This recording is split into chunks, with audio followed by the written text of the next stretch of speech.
du pour jënd ay climatiseur d'accord ngeen ñaata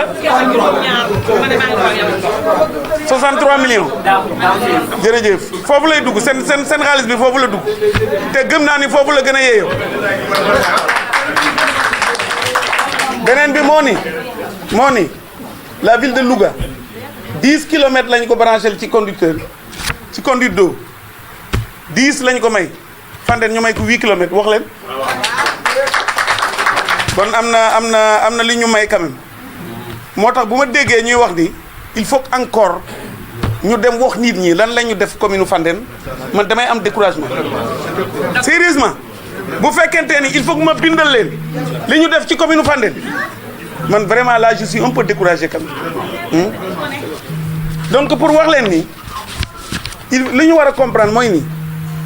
lu ñu def Touba Peku damaa gëm ni sama néeg lañu ko def li ñu def Ndufo damaa gëm ni sama néeg lañu ko def parce que bu ñu àggul foofu c'est-à-dire commune bi du développé parce que commune bi gisuma ko comme sama néeg sama kër dama ko gis comme un ensemble boo xam ne ñun ñoo ko bokk donc yéen jeunes yi war ngeen xam li ñu def ci dëkk yi ku dem Touba Peku boo jëlee ci tali bi di nga ñëw ba foofu tali bi tane na yaakaar naa loolu amuloon yaakaar naa am na dëkk yoo xam ne am na courant am na ay piste yu ñuy def ndox mi ñu ngi ci def effort yu bari yaakaar naa loolu la jeune war a xam te bu fekkente ni loolu yow déjà maîtriser wu ko mais c'est extrêmement grave koo xam ni peut-être amoo télé sax mais da ngay déglu rajo da nga xam nga li xew ci Sénégal président Macky Sall li mu def effort yi ñu def ci biir Sénégal loolu ñëpp war nañu ko xam à plus forte raison les gens de Fandène te lu dul dara yéen Fandène ñun ñaata lañu 25000 ngeen 25000 mais président li mu leen may bari na de billaay Macky Sall li mu leen wax jox bari na de ay milliards dugg nañu commune Fandène des milliards calculer leen na ngeen laajte courant pour mu ñëw ñaata la na ngeen laajte moyenne tension bi pour mu ñëw ñaata la non waxuma bu tali bi sax boo waxee ëpp na donc il faut aussi ngeen mën a xayma li ñu leen defal parce que bu ngeen àggul foofu on ne sera pas c'est-à-dire que du ñu bokk phase bi ñuy évoluer parce que bu fekkente ni vraiment war nañu bindaat encore li ñu def ci commune Fandène je dis que c'est vraiment extrêmement grave honnêtement parce que je pense que am na lu bare lu ñu def ci commune Fandène peut-être dajul nee nañu daanu dajul fépp du loolu mais je pense que quand même am na lu bare loo xam ni def nañu ko sensibilisation certes am na ñoo xam ni peut-être xamuñu ñoom il faut que ñu wax leen am na lu ñu am na ko wax Cheikh moo ko wax il faut que ñu jël nit ñi par zone je pense que on avait dit village bu nekk war nañu ci war na am benn nit bu ñëw je pense c'est ce qu'on a arrêté donc Cheikh dëkk bu nekk war na am nit normalement tey léegi am na aussi idée bu fi génn léegi ñi ñu jël bu ñu demee nañu ànd ak responsable liggéey mënoo ko def nga tëb ki nga xam ni moo fa nekkal coalition bi mu leer aussi ni que Fandène du APR ak beneen parti Fandène c'est une coalition ni ko Macky Sall defee au haut niveau yàlla def na ñi ngi ànd ba léegi monsieur Denis Ndione est là moo nekk AFP Youssou mi ngi nii moo nekk PS ak ñoom Benoît ak ñoom Moustapha ñooy coalition donc loolu moo tax aussi ci bi ñuy jël formateurs yi ñu jël AFP pour que bu demee tour bi bu demee ñu xam ni Fandène mi ngi liggéey ci coalition ñu ngeen comprendre ko noonu parce que booy yoree aussi mbir di nga seet nu muy gën a rafetee nga def ko noonu te yaakaar naa ni juboo nañ ci loolu donc Youssou on vous remercie pour le compagnonnage tonton Denis merci beaucoup donc rencontre à la base bu ngeen waree def rencontre il faut que ngeen def ko ngoon parce que on n'a pas de temps à perdre si bu rencontre walee am il faut que ngoon ngeen def rencontre bi parce que demain il faut commencer à collecter bu ngeen demee ci nit ñi leen defu leen dara ngeen comprendre ni defuñu donc ça veut dire que ca dëkk ba ña war a def seen liggéey defuñu ko parce que bu fekkente ni wax nga foofu sa waa dëkk bi ni gis naa ni fële jëmoy gay day gis na planté nañu fa ay poteau am na ndox mais yaakaar naa ñooñu normalement war nañu mën a nangu parrainage bi donc c'est le travail de tous les jours am na ku ñu wax ni nañu teel a déposer suñu candidature yaakaar naa loolu am na solo yooyu dinañu ko yeggee waxtaan nañu ko ci réunion bi ñu mujjee def parce que am na réunion yi nga xam ni mooy li ñuy wax suñu secrétariat exécutif am na ku ko fa jot a wax aussi loolu dañ koy waxaat rek voilà oui les plaques solaires c'est vrai il en manque mais ñi ngi ci yoon wi Boy Sada ñi ngi ci yoon wi voilà yoonu Kayré bi aussi je pense que très bientôt bokk na ci priorité yi Samba Aram donc je te nomme conseiller aujourd'hui tey nommé naa le conseiller du maire tey du conseiller municipal mais le conseiller du maire d'accord voilà donc je pense que nous sommes à la fin de la réunion maa ngi gërëm ñëpp sant ñëpp wax leen ni l'objectif c'est d'avoir le maximum ñu am maximum de parrainage fii Fandène ñiy parrainer président ñu bokk vraiment ci ñi nga xam ni def nañu am na ñoo xam ni déjà ñoom dañoo sillonné dañoo dem seen dëkk yi ñun defuñu ko parce que wóor na ma ni ñun buñ ci taxawee kenn duñu jiitu comme ci élection yi passé vraiment def nañu vraiment de très bons résultats te kenn xeebul suñu résultat nit nag bu ñu la xeebul non seulement waroo xeeb sa bopp mais war nga seet nan ngay doxale yaakaar naa loolu aussi am na solo ñun bokk nañu ci donc ñi nga xam ni yaakaar naa war nañoo andi le maximum de résultats proportionnellement à notre population naturellement suñu population donc waxtaan bi mi ngi noonu yaakaar naa li ci am essentiel wax nañu ko damay gërëm ñëpp sant ñëpp di joxante rendez-vous très prochainement parce que dinañu am feedback bu ñu doxalee une semaine ñu am feedback donc je pense que lundi il vaut mieux que vous vous retrouviez ici pour le démarrage lundi matin après avoir fait les réunions ku ci nekk tey na convoqué donc Anna Abel il faut convoquer aujourd'hui hein demain dimanche au plus tard demain en tout cas au plus tard demain ñu convoqué yow tu nous convoques on vient ñu seet ni ñuy def voilà donc maa ngi gërëm ñëpp sant ñëpp jërëjëf Ndiaye Omar bon nga def ñaan tëj lundi prochain donc c'est tout à fait normal compte tenu du fait que nous pensons que notre candidat est le meilleur. Vous avez vu tous ces jeunes qui sont venus de tous les villages de la commune donc pour participer à cette formation. Et je crois comprendre que d'après les questions posées, de par la participation, je crois comprendre que ces jeunes ont choisi le candidat Macky Sall. Donc c'est pour dire tout simplement que nous sommes très contents et nous pensons que Fandène jouera pleinement son rôle dans la collecte des parrains. Je pense que le président a beaucoup fait et déjà en 2012,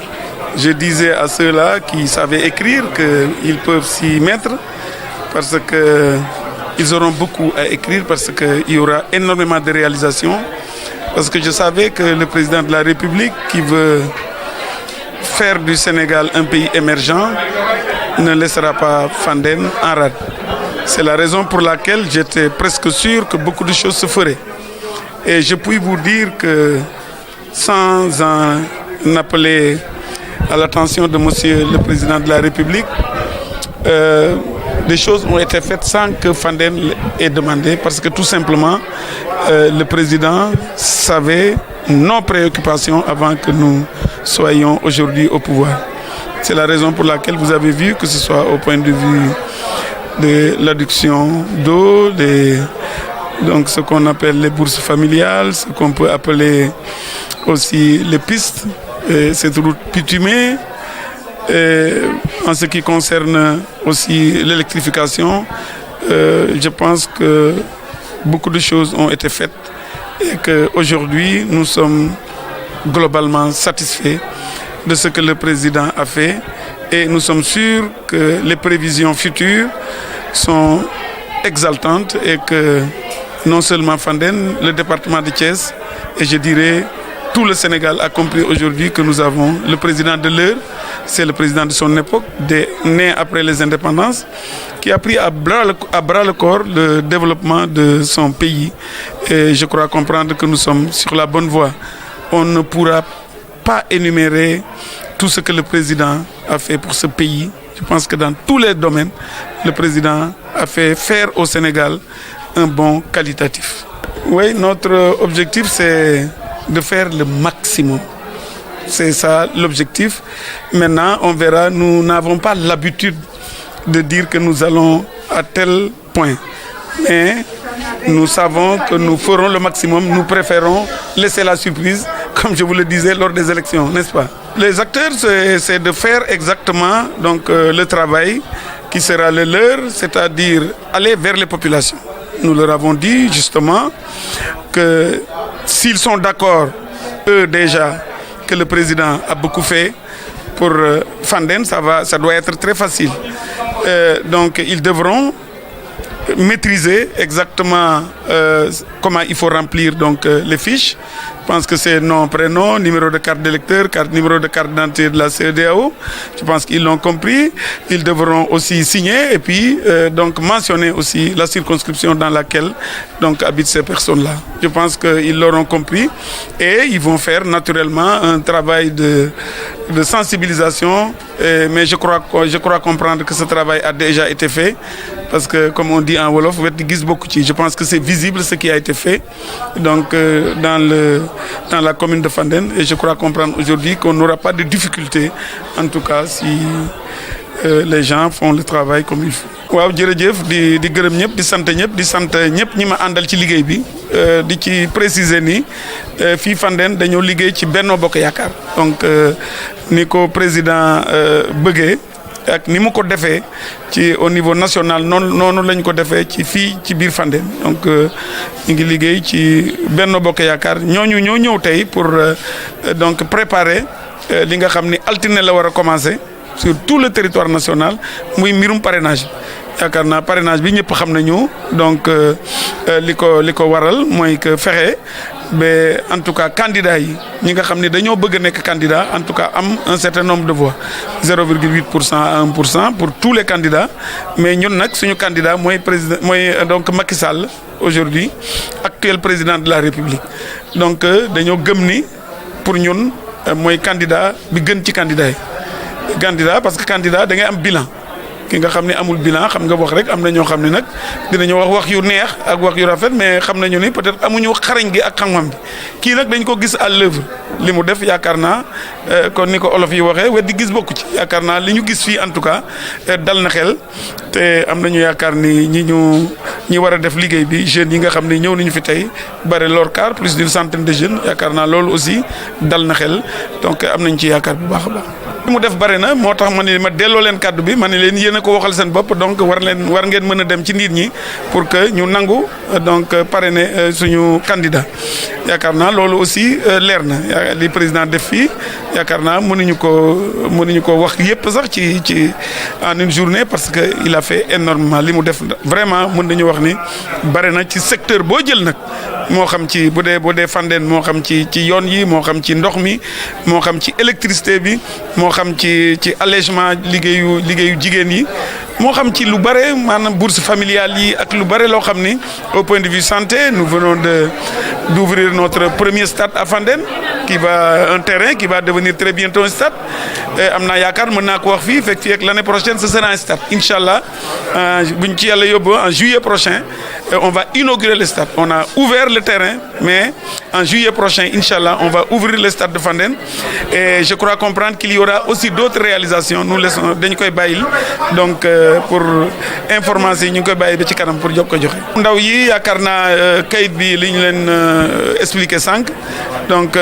ñoom ñoo war a dem ci nit ñi wax nañu leen ni bu ngeen demee ci nit ñi da ngeen a war a am yar ak teggin dem ci borom kër gi waxtaan ak moom doog a dem ci nit ñi wax leen donc lii parrainage ñoom xam nañu ko léegi parce que am nañu candidat te dañoo gëm ni suñu candidat mooy candidat bu baax bi bu boobaa ñoom kayit bi ñu leen jox am na lu ñu ci war a bind maanaam turu nit ki nom ak prénom donc tur bi ak sant bi ñu war cee def aussi numéro de carte électeur numéro de carte d'identité bu CEDEAO circonscription bi ñu bokk aussi war nañu ko bind te war nañu signer yooyu yëpp yaakaar naa bu ñu ko defee ku ci nekk aussi xam na donc rôle bi ñu ci war a jouer xam nañu ko bu baax a baax am naa yaakaar ni altine liggéey bi dina door fii ci Fandène. Elle est sortie spécialement pour le parrainage. Voilà. Mais... comme jigoon nañu en 2012. Alors c'est votre voiture fétiche quoi. Voilà. Vous étiez là avec le président Macky Sall. Oui, absolument. Oui, mais bon, voilà. Merci beaucoup en tout cas. maa ngi leen di gërëm di leen sant jaajëf. Merci. Non, non, non, le conducteur est descendu. Ah. Oui. Merci. Merci. Ah, monsieur le maire,